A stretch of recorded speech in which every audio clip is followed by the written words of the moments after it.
Le quatrième constat concerne l'achèvement de Bâle III. Là encore, comme chacun d'entre vous le sait, la réglementation financière a souvent été perçue comme une guerre d'influence entre l'Europe et les États-Unis, chacun accusant l'autre de vouloir lui imposer son modèle et de réduire son influence sur la scène financière mondiale.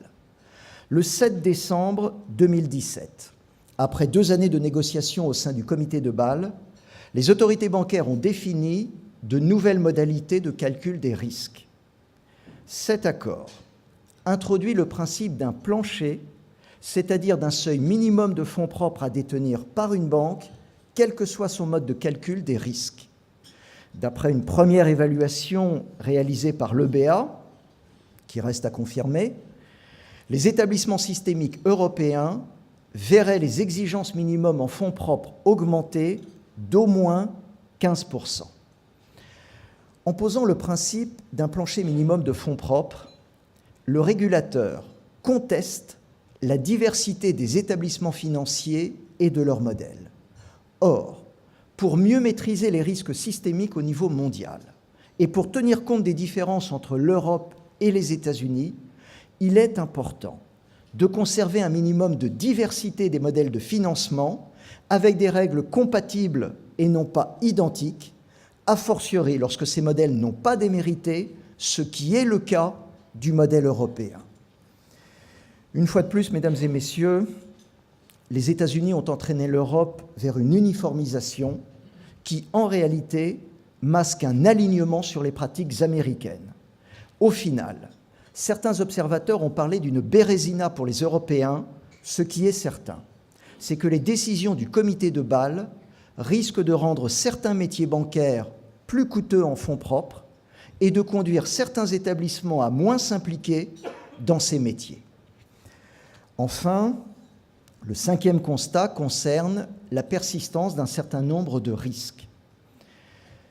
Qui peut affirmer aujourd'hui que le cadre réglementaire actuel nous prémunit contre une nouvelle crise financière?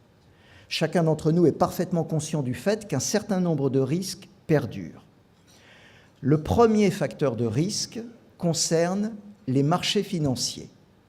Tout d'abord, il y a trop d'argent sur les marchés, en quête d'actifs rentables devenus trop rares.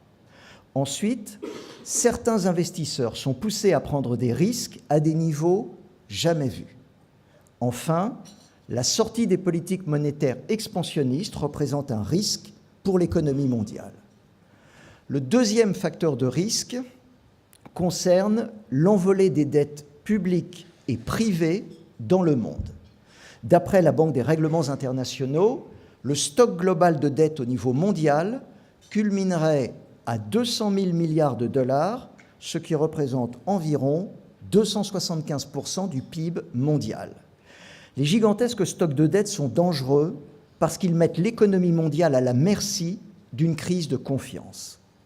Enfin, le troisième facteur de risque concerne la régulation financière. Tout d'abord, il existe des difficultés d'articulation des règles entre les différents niveaux de la régulation. Ensuite, il existe un risque de contournement de la régulation. En effet, la tentation de surréguler la finance crée des stratégies de contournement qui alimentent directement la finance de l'ombre. Enfin, il existe un risque lié au poids du shadow banking dans le monde. D'après le Conseil de stabilité bancaire, le shadow banking représentait en 2017 100 000 milliards de dollars. Or, il s'agit d'un secteur à la fois peu régulé et systémique.